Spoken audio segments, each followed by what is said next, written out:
This is Asus ROG Strix G16 2024, a better version to the great G16 from last year. Let's review.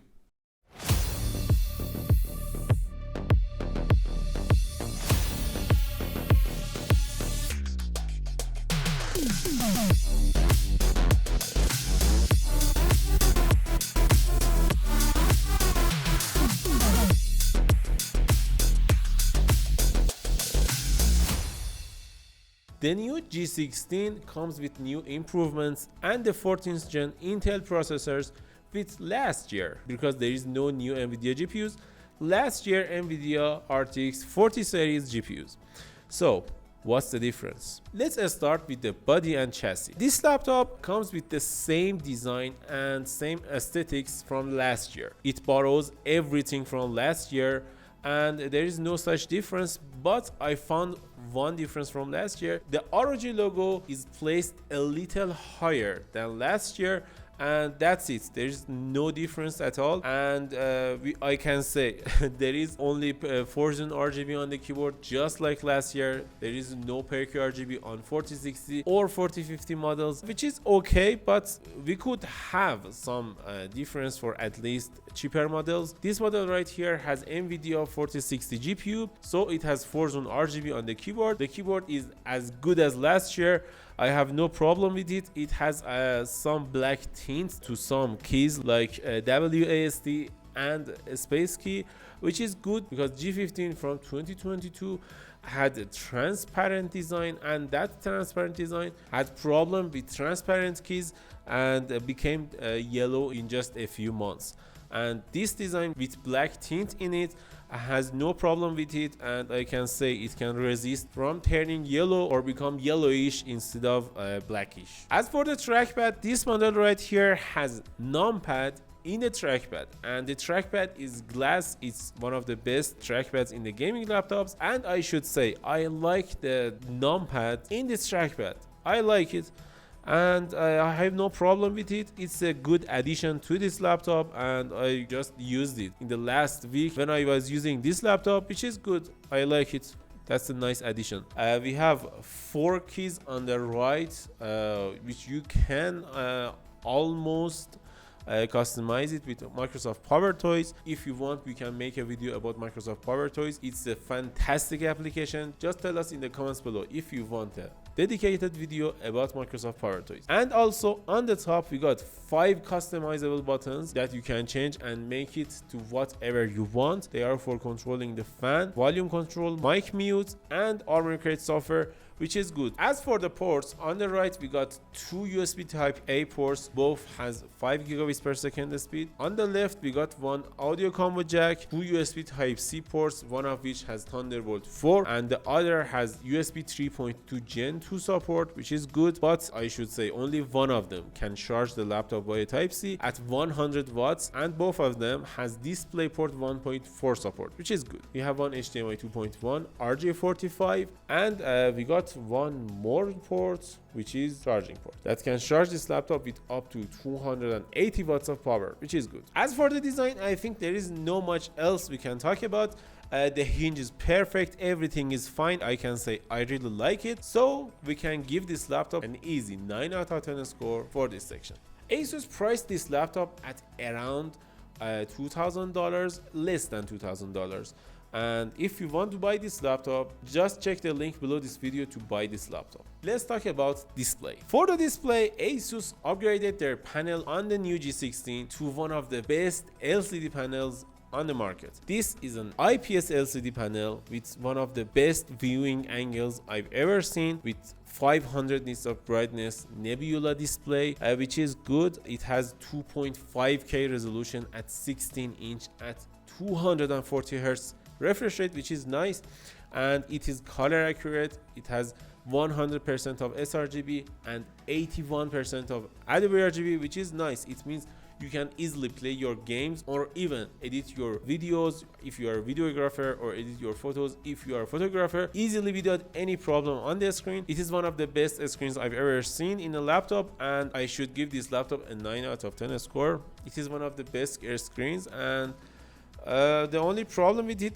is it is not OLED or mini LED, but it is one of the best. I like it. So finally, performance. Asus G16 this year comes with Intel 14th Gen i9 or i7 processors. This model right here has an Intel Core i9-14900HX processor along with RTX 4060 at 140 watts of power. You can push it to 110 or 120 watts of power, but it's not gonna stay at more than 120 watts, so it is some kind of marketing, but it is okay. We tested Cinebench R23 and 2024 on this laptop to see how well it can perform in our tests, and easily it showed us one of the best results we've ever seen in any laptop. We got 2111 scores for single core, and as for the multi-cores we got almost 28,000 scores, which is good, and it means this laptop is capable of doing something incredible. I should say this model for the CPU only for the CPU has liquid metal, but the 4080 model has liquid metal on the GPU too, but this model only has it on the CPU.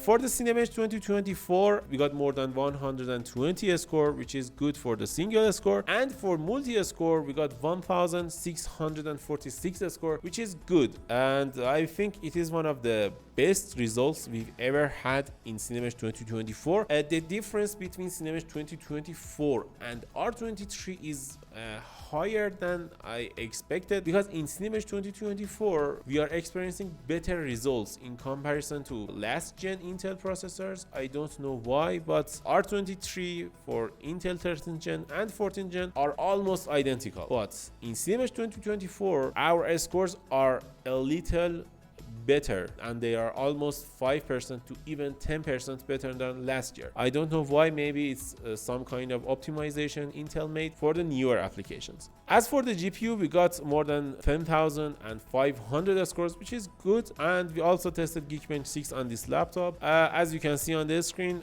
Geekbench is not that valuable, I think, for Windows laptops, I can say, but here are the results. We also tested Time Spy in this machine to see how well it can perform in 3D applications or games, and we got almost 11,700 score, which is good. It's more than almost any competitor in the market, so we can say it can do well in the games. We also tested some content creation applications like Adobe Premiere and Adobe After Effects. In Adobe Premiere we got around 4 minutes and 46 seconds of render time, which is good, and it is one of the best results we've seen in a 4060 laptop. In Adobe After Effects we got one of our best results ever, even better than a 4090 laptop with 4 minutes and 18 seconds, which is good, and I think we can say this laptop is one of the best options for Adobe After Effects. Why? Because it has one of the best single threaded scores in the market with Intel 4900HX processor. So if you want to use Adobe After Effects, I think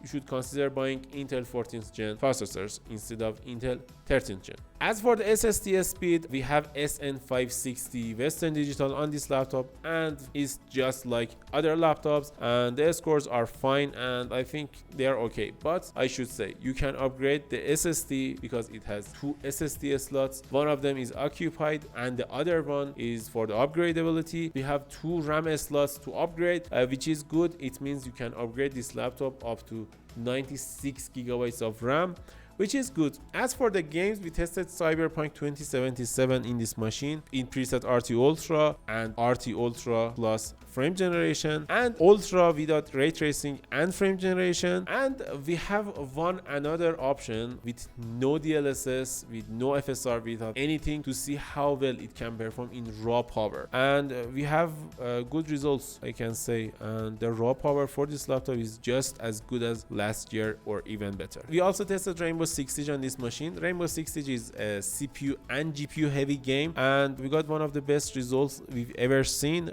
We got more than 210 FPS in average. It's a valuable number. It means we can easily use our 240 Hz display on this laptop and just enjoy it in games. We also tested Valorant in this machine at 2K resolution. We got more than 500 FPS, and more than 300 FPS in average, which is good. We also tested Apex Legends on this machine, which is a GPU heavy game, and in the Apex Legends the FPSs are a little inconsistent, but it is okay. We didn't experience any stuttering or problem, but I'm not happy with 87 FPS for the minimum in ultra preset, because let's be honest, 4900HX processor is too powerful. We should not experience this frame in this laptop, and I think there is a bottleneck between Core i9 4900HX and RTX 4060. We also tested Shadow of the Tomb Raider on this laptop, and I gotta say we had almost okay results. 83 frames per second in average is okay for this laptop.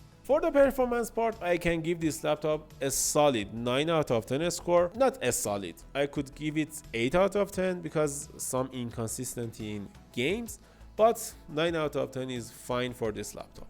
So the next section, speakers, camera and battery life. Speakers on this laptop are as good as last year, but they are not perfect. They are just good and they can get the work done. You can watch movies with it.